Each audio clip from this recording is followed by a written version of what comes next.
Hey guys, welcome back to my YouTube channel Mary's Moments. So let's get started. আজ কিন্তু আমরা গ্যাংটক থেকে রাবাংলার উদ্দেশ্যে রওনা দেব। দুজনেই রেডি হয়ে গেছি, তাই একটু ভিডিও ক্লিপ নিয়ে এখন আমরা সোজা চলে যাব নিচে। গ্যাংটকে কিন্তু খুব একটা ঠান্ডা ছিল না। আমি আর সায়নিকা ছাড়া সবাই কিন্তু আগেই রেডি হয়ে নিচে চলে এসেছে।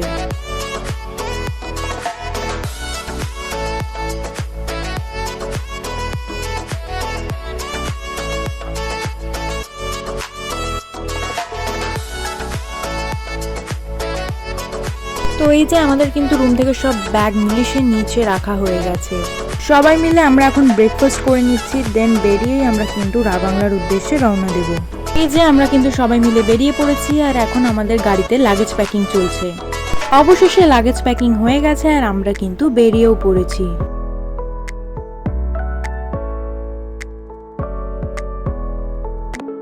আমাদের গাড়ির ড্রাইভার দাদা বলছিল যে এখানে নাকি খুব ভালো ভুট্টা পাওয়া যায়। আনফরচুনেটলি সেই ভালো ভুট্টার দোকানটা বন্ধ ছিল, কিন্তু আমাদের মাথায় ঢুকে গেছে যে আমরা ভুট্টা খাবো, তাই আমরা খেয়ে ছেড়েছি। আর যেখান দিয়ে খেয়েছি সেখানের ভুট্টাটা মানে কি আর বলবো, তোমরা রিভিউটা নিজের কানেই শুনে নাও।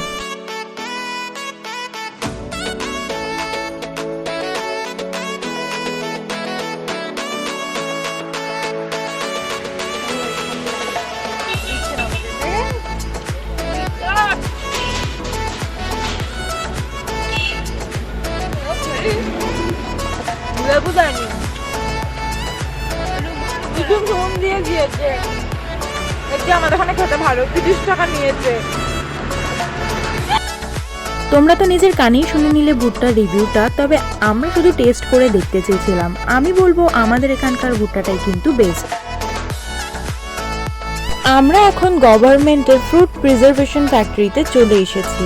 অ্যাকচুয়ালি ফ্যাক্টরির মতন এখানে কিছু দেখার নেই, তবে এখানে যেটা আছে সব মতন এখানে নানান ধরনের কিন্তু পিকেল মানে আচার এবং ফ্রুট জুস বিক্রি হয়। এখান থেকে চাইলে তোমরাও কিনে খেতে পারবে। আর আমরা কিন্তু পিকেল কিনিনি, ফ্রুট জুস কিনে খেয়েছিলাম আর ফ্রুট জুসগুলো কিন্তু খুব টেস্টি ছিল। এখানে এসে হঠাৎ করেই কিন্তু রাস্তায় আগের গাড়ির ড্রাইভার দাদার সাথে আমাদের দেখা হয়ে গেছে। তো সবাই মিলে পাত্রুসদার সাথে একটু গল্প করলো, দেন আমরাও বেরিয়ে গেলাম, আমার পাত্রুসদাও বেরিয়ে গেল। সিকিমের কিন্তু অনেক জায়গায় কনস্ট্রাকশনের কাজ চলছে, কারণ বন্যার কারণে চারিদিক ভেঙে চুরে গেছিল, তো সেগুলোকে ঠিকঠাক করছে।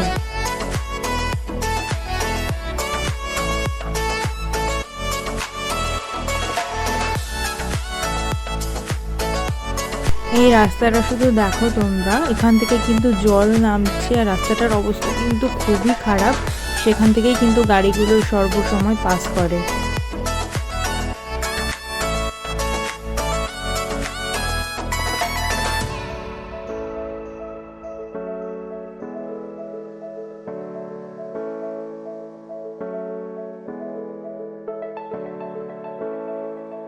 এখন আমরা চলে এসেছি ওয়াচ টাওয়ারে এই এরিয়াটার পুরো ভিউটা দেখার জন্য।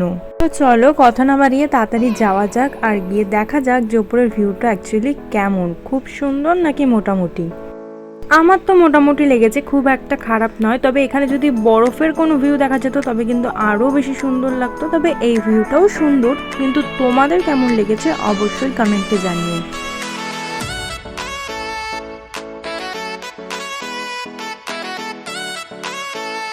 তো চলো, ভিউ তো দেখা হয়ে গেছে ওয়াচ টাওয়ার থেকে, এবার নিচে যাওয়া যাক আর কিছু ফটোশুট করা যাক।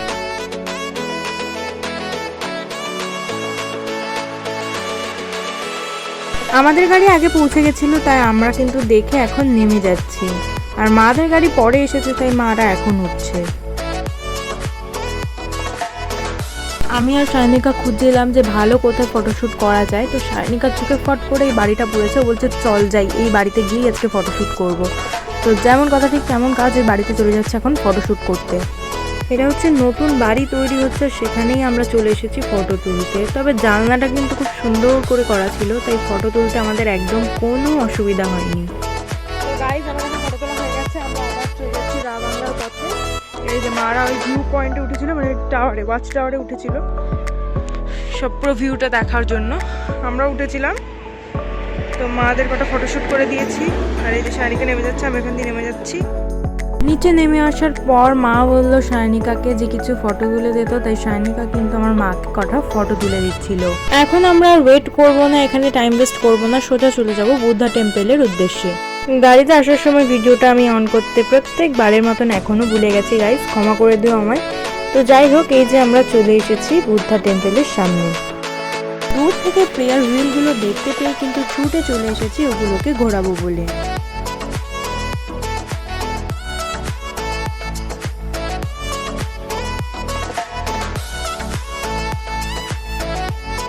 সবাই বুদ্ধা টেম্পলে আসেনি, শুধু আমি, সায়নিকা আর দাদা এসেছি। সবার আগে এসেই আমরা কিন্তু টিকিট কেটে নিয়েছি, আর এখানের এন্ট্রি ফি কিন্তু পার পারসন 80 রুপিস। ভিতরের এনভায়রনমেন্টটা কিন্তু খুবই সুন্দর। কাছের ভিতরে কিন্তু অনেকগুলো বুদ্ধাজির মূর্তি রাখা ছিল, তার সাথে নানান ধরনের শোকেস রাখা ছিল, আর এইগুলো কিন্তু এখানে সেল করা হচ্ছিল, তাই ওখানে লেখা ছিল ফর সেল। সামনেই কিন্তু একটা খুব সুন্দর বড় করে স্লিপিং বুদ্ধার মূর্তি রয়েছে। এখন কিন্তু আমরা আস্তে আস্তে এগিয়ে যাচ্ছি বুদ্ধা টেম্পলের কাছে।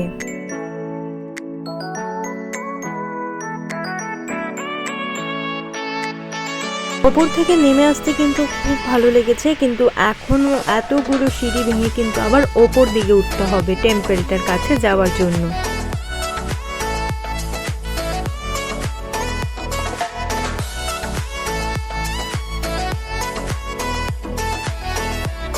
ওয়েদারটা কিন্তু পুরো ক্লাউডি হয়ে গেছিল, আর দেখতে কিন্তু খুব সুন্দর লাগছিল, তার সাথে ঝোড়ো ঝোড়ো হাওয়া দিচ্ছিল।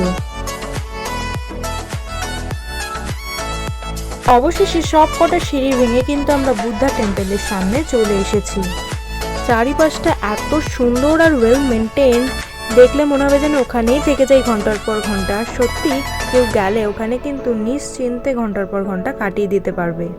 এখানে কিন্তু ভেতরে গাড়িও ছিল, কেউ যদি পুরো এরিয়াটা ঘুরে দেখতে চায় তারা কিন্তু সেই গাড়ি করে ঘুরতে পারবে। বাই গাইস, ভেতরে যাচ্ছি আমরা এখন। ভেতর থেকে বেরিয়ে এসে তোমাদের সাথে দেখা হচ্ছে। অ্যাকচুয়ালি ভেতরে ভিডিও করা বা কোনোভাবে ফটো তোলা যাবে না, অ্যালাউড ছিল না, তাই আমরা কেউ ভিডিও ফটো তুলতে পারিনি। তো যাই হোক, আমাদের দেখা হয়ে গেছে। ভিতরটা কিন্তু খুবই সুন্দর ছিল, ছবির মাধ্যমে বুদ্ধাজির জীবন কাহিনী কিন্তু পুরো ওয়ালে পেন্টিং করা ছিল।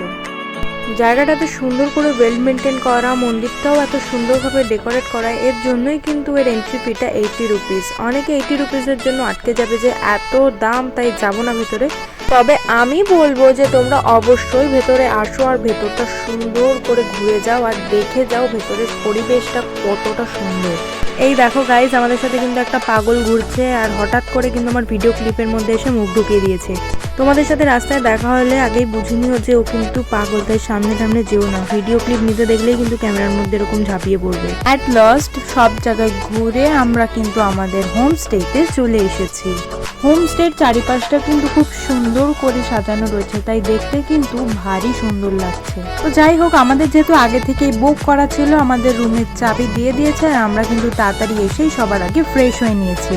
আর আমাদের এই সেকেন্ড ফ্লোরে কিন্তু একটা ক্যারাম বোর্ড ছিল, তাই আমি আর দাদা চলে এসেছি ক্যারাম খেলতে।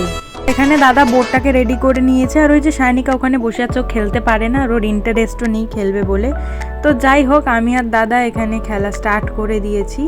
আর এই যে আমার দাদা আমাকে যা বোঝাচ্ছিল আমি তাই বুঝছিলাম। আমি মোটামুটি খেলতে পারি, পুরো ঠিকঠাক করে খেলতে পারি না, তাই ও যা বুঝাচ্ছিল আমায় তাই বুঝে নিতে হচ্ছিল।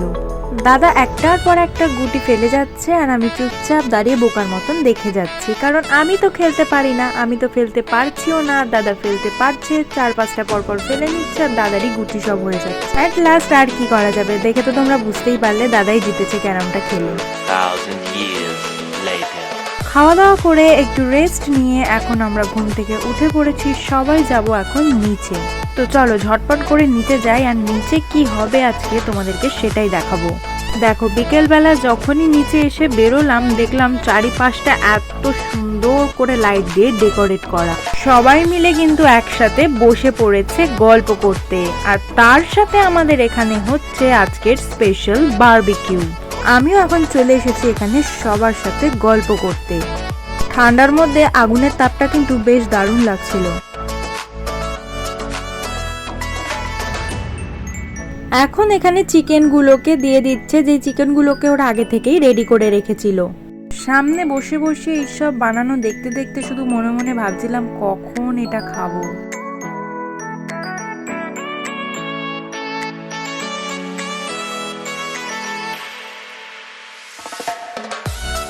এই যে এখানে সায়নিকা কিন্তু প্লেটগুলো গুছিয়ে নিচ্ছে আর দাদা কিন্তু ওদিকে খাওয়াও শুরু করে দিয়েছে আর খেতে কিন্তু দারুণ হয়েছিল। চিকেন বারবিকিউ খেয়ে দিয়ে আমরা ওপরে চলে এসেছি রুমে, তারপরে একটু গল্প করে আমরা কিন্তু আবারও চলে যাচ্ছি নিচে। এখন আমরা নিচে যাচ্ছি রাতের ডিনার করতে। জলের বোতল নিতে ভুলে গেছি আর সায়নিকা সেটাই নিয়ে আসছে। তো চলো, সায়নিকা এখানে রুমটা তালা দিয়ে দিচ্ছে, এবার নিচে যাওয়া যাক।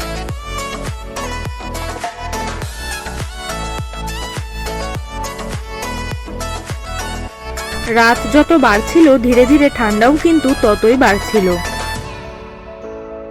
নিচে চলে এসেছি আর এটা হলো এই হোমস্টের ডিনার রুম। কাকা কাকি জেম্মা কিন্তু আগেই চলে এসেছে, আমরাই লেট করেছি আর আমার মা বাবা কিন্তু এখনো আসেনি। রাতের ডিনার আমাদের সার্ভ করে দিয়েছেন, আমরা কিন্তু খাওয়া দাওয়া স্টার্ট করে দিয়েছি। আজকের মতন এইটুকুই। If you love this video then like, share, comment, subscribe and don't forget to press the bell icon. Bye by.